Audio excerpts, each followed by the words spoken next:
Bonjour, je fais cette vidéo en tant que philosophe catholique.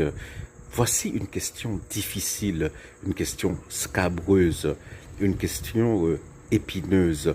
Peut-on être homosexuel et catholique ou homosexuel et chrétien?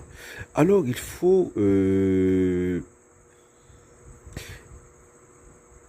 se poser la question, mais qu'est-ce qu'on entend par homosexualité? Par exemple, lorsque Saint Paul, dans les Épîtres, il parle d'actes homosexuels, eh bien, c'était des actes, voilà, comme on disait naguère, contre nature, entre des hommes mariés à des femmes. Donc, c'était des actes, voilà, voilà, ce qu'on appelle la sodomie, qu'il condamnait comme intrinsèquement immoraux.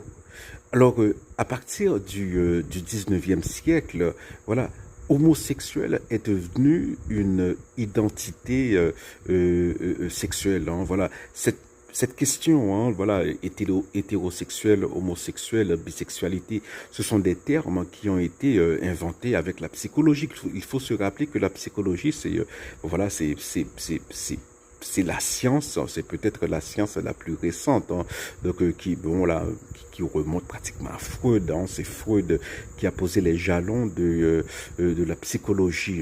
Donc, alors, l'Église catholique dit que bon voilà, il y a des gens qui sont nés comme ça. Bon, c'est une évidence aujourd'hui. Il y a des gens qui sont nés des tout petits. Voilà, leur attirance, c'est pour des personnes du même sexe ou, pour employer un autre mot, du même genre.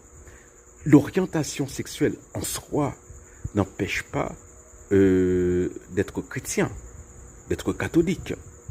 Là, bon, j'imagine qu'il y a eu des saints qui ont eu une orientation sexuelle, voilà, homosexuelle. Bon, voilà, c'est leur vie privée. Bon, mais la question maintenant, c'est que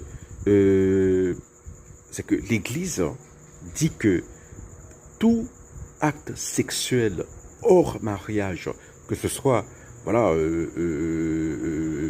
même si ce sont des actes entre des hommes et des femmes, eh bien ces actes-là sont immoraux, sont moralement répréhensibles, sont interdits.